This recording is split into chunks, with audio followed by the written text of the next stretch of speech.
Bueno, para comenzar a hablar de este tema y de su prevención debemos tener conscientes algunos conceptos. El principal de ellos es saber qué es realmente un abuso sexual infantil. Bueno, este consiste en cualquier conducta de tipo sexual por parte del abusador a un niño o una niña, incluyendo las siguientes situaciones: la tocación de los genitales del niño o de la niña, la exposición de genitales por parte del abusador al menor de edad. También consiste la penetración vaginal o anal o el intento de ello, la utilización del menor de edad para materiales pornográficos, también la exposición de imágenes o contenido o material pornográfico, ya sea en fotos, videos, revistas, tocación de otras partes del cuerpo del niño o de la niña, también el contacto bucogenital entre el abusador y el menor de edad, entre otras actitudes o conductas que hace el abusador a estos pequeños. Bueno, pues para esta parte del video es preciso hablar de las etapas por las que pasa un abuso sexual en los menores, empezando por la seducción, que es esta parte en la que el abusador pretende acercarse al menor con juegos, cosas que le gusten para ganarse su confianza y entonces poder estar más cerca de él. En un segundo paso está la interacción abusiva, en la que el abusador empieza a seguir jugando con el menor, pero ahora con un tono más de caricias, besos, juegos eróticos, juegos sexuales, tocamiento de genitales, donde empieza a agravarse el acoso. En un tercer momento, pues está el secreto. El secreto viene a ser una ley de silencio que hay entre abusador y el menor, en el que se pretende chantajear al menor, asustarlo para que él no pueda hablar sobre lo que está pasando y llenarlo de miedos y dudas y piense que esté solo para poder seguir vulnerándolo. Como cuarto paso se encuentra la divulgación, en el que pues una persona externa se da cuenta del abuso sexual o el niño puede hartarse de lo que está viviendo y entonces empieza a querer contarlo para así llegar finalmente a una represión en la que usualmente los niños no pueden hablar de lo que está ocurriendo porque sienten que no van a ser escuchados, que no van a ser entendidos, que lo que tienen que decir tal vez no nadie lo va a creer y pues tienen miedo a ser descalificados y así es como se empieza a generar este círculo de abuso sexual. Son las etapas por las que pasan y pues el niño se siente muy vulnerado. Por otra parte, hablaremos acerca de las formas de abuso sexual. Existen varias formas en las que una persona puede abusar sexualmente de niñas y niños, de las cuales se destacan las siguientes. La principal forma de abuso sexual es la que incluye contacto sexual. Sin embargo, existen otras actividades donde no existe un contacto directo, como lo son el exhibicionismo, la exposición de niños o niñas a material pornográfico o la utilización o manipulación de niños o niñas para la producción de material visual de contenido sexual. Hola, yo les voy a hablar acerca de las ideas o pensamientos que hay alrededor del tema del abuso sexual infantil. El primero de ellos es que es poco frecuente. Su incidencia realmente es muy elevada. Sin embargo, las cifras de denuncias no reflejan la dimensión real de la problemática debido al miedo de los niños y de las niñas a romper el silencio o el ocultamiento por parte de la familia para evitar una separación familiar o daños sociales. El segundo de ellos es que se presenta solo en familias pobres con problemas de alcoholismo o con problemas de drogadicción. Esto también es totalmente falso. Puede presentarse en cualquier contexto familiar, económico, cultural o social. El siguiente de ellos es que el riesgo de violencia sexual solo está en la calle. Esto también es falso. La mayoría de las agresiones sexuales ocurren en espacios familiares o en aquellos en los que las niñas y los niños se desenvuelven cotidianamente. Otro pensamiento que se puede llegar a concluir es que las niñas y los niños son responsables de que el abuso suceda y que podrían incluso evitarlo. Aun cuando las niñas y los niños tuvieran desarrolladas las habilidades y competencias para la vida, buena autoestima, seguridad y conocimiento de medidas de autocuidado, puede ocurrir un acto de violencia sexual en su contra, sobre todo por el tipo de relación y la confianza que a menudo se genera previamente entre el agresor y el agredido. Esto, por ende, hace muy difícil resistirlo. Otro dato o otro pensamiento que se puede tener al respecto es que los agresores son hombres desconocidos que atacan y que violan. Tanto hombres como mujeres pueden ser agresores sexuales. Asimismo, la mayoría de abusos sexuales y o violaciones son cometidas por personas conocidas por las niñas, los niños, las cuales se ganan su confianza a través de diversas tácticas. Un porcentaje considerable de ellos son cometidos por familiares, incluso familiares cercanos. Otro pensamiento que se puede tener al respecto es que los abusos sexuales y la violación se dan con violencia física. En muchos casos, él o la abusadora engaña, seduce o confunde al agredido, convenciéndolo de esta manera a acceder a sus pretensiones y no contarle a nadie de lo sucedido. Así que no únicamente se da con violencia física. Otro pensamiento al respecto es que el abuso sexual y la violación dentro de la familia son problemas privados y no sociales. Esto es totalmente incorrecto. Toda persona tiene la obligación de salvaguardar la integridad y los derechos de las niñas y los niños, por lo que cualquiera que tenga conocimiento de estos actos debe informarlo a las autoridades competentes. El último dato o el último pensamiento que voy a exponer aquí es: si intervengo o denuncio, puedo empeorar la situación. Es mejor guardar silencio. Esto también está totalmente mal. Si las niñas o los niños no reciben la atención adecuada y oportuna, aumentan las posibilidades de que a largo plazo enfrente graves consecuencias tanto de salud como también en su desarrollo integral, que le puedan impedir así disfrutar de una plena vida adulta. Los agresores sexuales deben de ser investigados y sancionados en términos de las leyes aplicables. No olvidemos que es responsabilidad de todos nosotros como sociedad el informarnos y romper estos mitos o creencias totalmente erróneas que se tienen alrededor de este tema.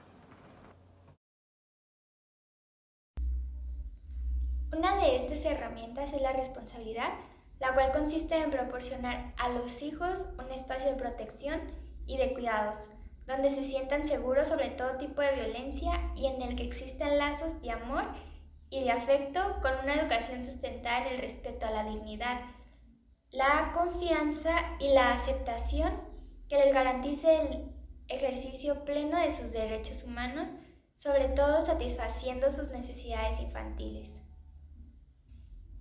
Otra de las herramientas que yo considero la más importante es vivir en un ambiente de confianza, una confianza de hogar, porque muchas veces los niños se reprimen cosas por: mi papá me va a regañar, me va a castigar, me va a decir algo, entonces no se lo digo. Cuando un niño vive en un ambiente donde se pueden expresar sus emociones, se fomenta la capacidad de pensar, de reflexionar, sus esfuerzos y logros que va teniendo, y además es reconocido, escuchado y comprendido por su familia, es más fácil que exprese esto, sobre todo en un tema tan delicado como es el abuso sexual. La tercera herramienta es la honestidad.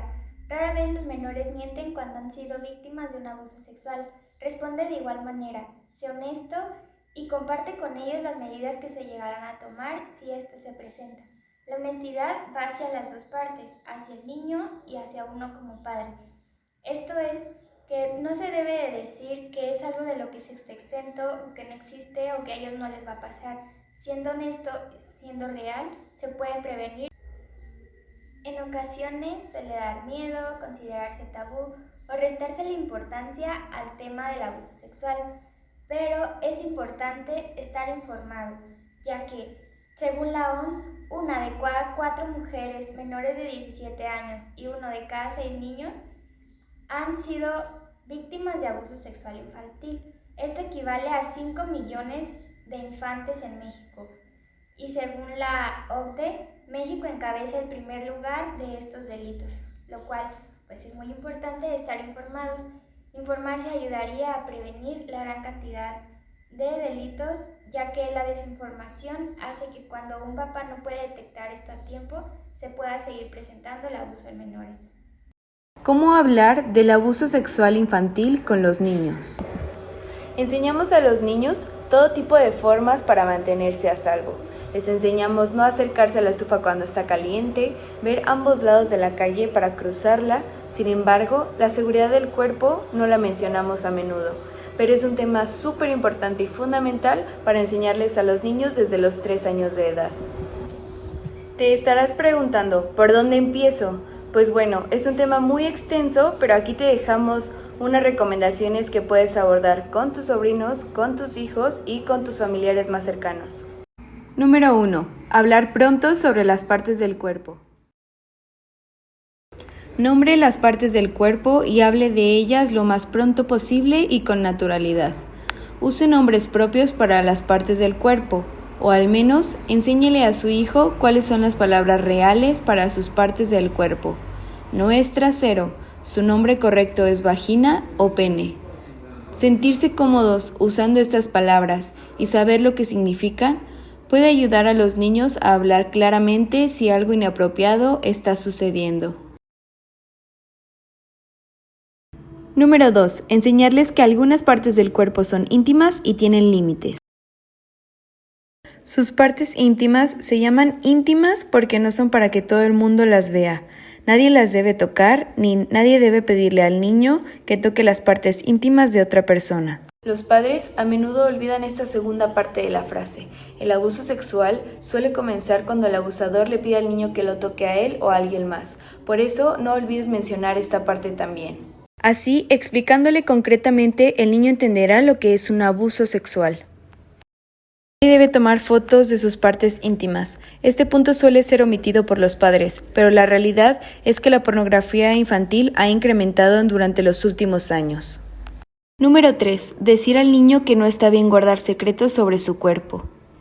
Normalmente los abusadores sexuales tienden a amenazar y a decirles que guarden el secreto para no ser descubiertos. Un temor muy recurrente en los niños es que si ellos cuentan este secreto, creen que los padres los van a regañar. Por eso es importante crearles una confianza y seguridad de que ustedes no los van a regañar aunque ellos les digan los secretos de su seguridad y de su cuerpo. Número 4. Tener una palabra clave que sus hijos puedan usar cuando se sientan inseguros. A medida que los niños crecen un poco más, usted puede acordar con ellos una palabra clave que pueda usar cuando se sientan inseguros. Esta puede ser usada en casa, cuando hay invitados, cuando están en una reunión o en una pijamada. Aunque la tecnología ha avanzado bastante, es importante que los niños también se aprendan los números de teléfono de sus padres o de sus personas de confianza. Así, para cualquier emergencia, ellos sabrán el teléfono y a quién recurrir. Cabe aclarar que con estos puntos antes mencionados no quitas el riesgo absoluto de tener un abuso sexual. Sin embargo, la información es una herramienta muy poderosa y que ayudará a aquellos niños que son un poco tímidos e inocentes para comunicar este tipo de detalles. Recuerda que una sola conversación no es suficiente. Busca momentos cuando comen, cuando se van a bañar, cuando se van a dormir, para tocar este tipo de temas, porque es muy importante que ellos sepan acerca de este tema en específico. Ahora vamos a ver los tipos de agresor sexual. Si bien estos 3 que voy a mencionar a continuación no son los únicos que existen, sí son de los que más predominan. El primero de ellos es el violador circunstancial, ocasional u oportunista. Se trata de sujetos que se valen de una situación específica o algún acontecimiento para realizar dicha violación. No suele tratarse de agresiones planificadas. El segundo de ellos es el violador explosivo. Este tipo de violador busca someter a su víctima fruto de un impulso violento de dominación. tiene marcado el objetivo de realizar una agresión sexual siendo indiferente de quién es la víctima. Para la persona, la violación es claramente un acto de poder y de violencia y no tanto un acto sexual. Por último, tenemos el violador en busca de confianza o compensación. Este tiene una percepción distorsionada de la relación entre el agresor y el agredido. El agresor considera que su actuación hará disfrutar a la víctima y acercará a la persona objeto de su deseo, pudiendo llegar así a establecer una relación romántica. Tenemos que hacer énfasis en que estos no son los únicos tipos de agresores sexuales que existen, ni tampoco es que un tipo de agresor sexual no pueda tener otras características más que las que acabo de mencionar, sino que estamos hablando en aspectos sumamente generales. Ahora vamos a hablar del perfil del violador y sus características. Si bien es cierto que debido a la elevada diversidad de variables que influyen en la perpetración de un acto de este tipo, no se puede hablar de un único perfil de violador. Es posible localizar una serie de variables que, si bien no se aplican en todos los casos, son muy comunes entre los diferentes tipos de agresores sexuales. Es muy importante remarcarlo. No hay un único prototipo de violador y las siguientes características, si bien pueden ser comunes, no identifican a todos los agresores sexuales. La primera de estas características es que no tienen por qué tener una personalidad extraña. La mayor parte de las personas no cometen violaciones y esto puede hacer pensar que un perfil típico del violador ha de ser la de alguien con enormes particularidades. Características que no tienen la mayoría de las personas y que hacen que en su día a día sean personas solitarias y sin contacto normal con la sociedad. Pues déjenme decirles que una gran mayoría de las violaciones son llevadas a cabo por sujetos con una personalidad dentro de lo normal y que pueden tener amigos, familia y trabajo. De hecho, muchos de ellos son personas con pareja con la cual generalmente mantienen relaciones de forma convencional. La segunda característica es el poder, no sexo. Una de las características más comunes de la mayor parte de los violadores es que el objetivo real de su acción no es obtener una gratificación sexual. En su mayoría, las personas que cometen una violación sabiendo qué están haciendo buscan y se ven atraídos por la idea de ejercer dominación, de hacer que otras personas hagan algo en contra de su voluntad y obedeciendo al interés del agresor. Dicho de otro modo, en una violación, lo que se busca no es únicamente sexo, sino que también y especialmente lo que se busca es el ejercicio del poder. La tercera característica es que tienden a buscar víctimas que consideran más débiles. Por lo general, estos sujetos que cometen dichas agresiones buscan víctimas que consideran físicamente más débiles que ellos o de las que conocen puntos débiles para aprovecharse de estos. El cuarto punto es sentimientos de inferioridad y frustración vital. Esto consiste en la presencia de un elevado sentimiento de frustración e inferioridad que puede llegar a ser expresado mediante explosiones de violencia. El siguiente es la poca capacidad de empatía. Se produzca la agresión sexual por el motivo que sea, en general los violadores tienen una capacidad de empatía muy limitada o inexistente. Así, el agresor sexual no puede, no le importa o elige no pensar en qué supone la violación para la víctima, o bien llega a considerar que la satisfacción de su deseo de poder y sexo merece el sufrimiento de dicha víctima. El siguiente de estos es no anticipación a las consecuencias.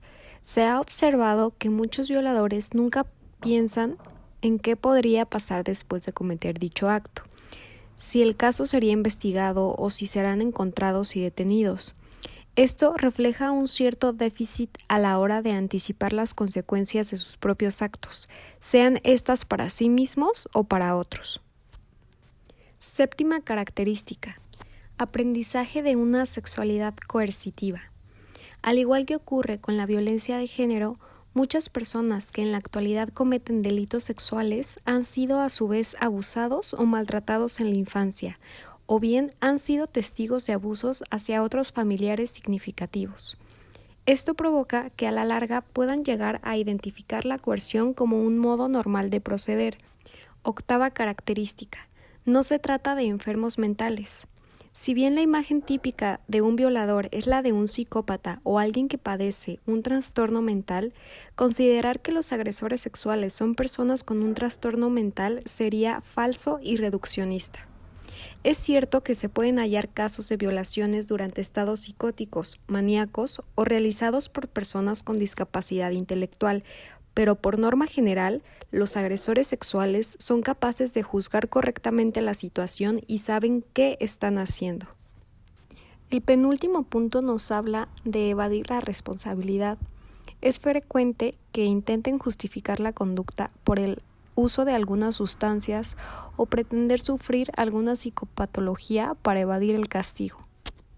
Décimo y último punto es que estos sujetos suelen indicar que la culpa de la situación es propia de la víctima. Frases como iba provocando o en el fondo quería y variantes de este tipo son frecuentes en agresores sexuales que han sido detenidos, evitando hacerse cargo de la situación y sobre todo excusándose.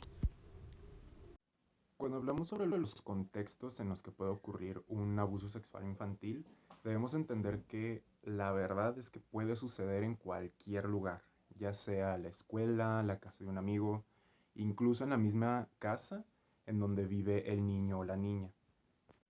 Entonces, si puede suceder en cualquier lugar, ¿qué es lo que tenemos que buscar? Debemos buscar factores de riesgo. Debemos revisar que las personas con las que nuestros hijos o nuestras hijas estén conviviendo tengan una relación sana. Es decir, en la escuela inevitablemente va a haber personas que tengan poder sobre nuestros hijos, ya sea el profesorado, personal administrativo, etc. Es importante hablar con nuestro hijo, con nuestra hija, sobre cómo se lleva con estas personas. ¿Por qué? Porque si bien tienen poder sobre nuestro hijo, al final de cuentas están ahí para cumplir una función, no debemos permitir que ese poder lo utilicen para dañar. Entonces, independientemente del lugar físico en el que estén, siempre es muy importante primero identificar qué personas podrían tener poder sobre nuestro hijo, sobre nuestra hija, qué persona puede ser importante en la vida de nuestro hijo o de nuestra hija para poder indagar en su relación. Si bien no es conveniente ser invasivos y querer saber absolutamente todo lo que sucede, podemos preguntar cómo te sientes, de qué es de lo que hablan, ¿te sientes cómodo o cómoda estando con esa persona? ¿Hay algún lugar a donde no te gustaría ir, donde te sientes con inseguridad, donde no te sientes a salvo? Y al momento de generar esta plática es que podemos darnos cuenta de si hay una persona que está realizando alguna acción que incomode a nuestro hijo o a nuestra hija. Desde un simple no me siento bien con cómo me habla hasta un puede ser que haya habido algún tipo de tocamiento o de acercamiento inapropiado. ¿Cómo es que podemos detectar entonces los indicios de abuso sexual? Para ello hay que reconocer las señales. Es posible que no sean obvias a simple vista y que tengan que tomar en cuenta cambios físicos o de comportamiento que puedan indicar que el niño está siendo abusado. Algunas de las señales preocupantes pueden incluir señales de comportamiento, como un retraimiento físico o que parecen sentirse amenazados por el contacto físico, mostrar comportamientos regresivos como chuparse el dedo, un cambio en las rutinas higiénicas como el rehusarse a bañarse o hacerlo en exceso, y el mostrar un comportamiento sexual inapropiado para su edad, además de alteraciones en los patrones de sueño o tener pesadillas frecuentes. Otra de las señales, en este caso físicas, pueden ser moretones, hinchazón cerca de los genitales, sangre en las sábanas o en su ropa interior, o inclusive la fractura de algunos huesos en casos extremos. Sobre indicadores verbales de estas mismas señales, para reconocer indicios de abuso sexual, está el uso de palabras o frases que son demasiado adultas para su edad, silencios inexplicables o cuando de repente son menos comunicativos.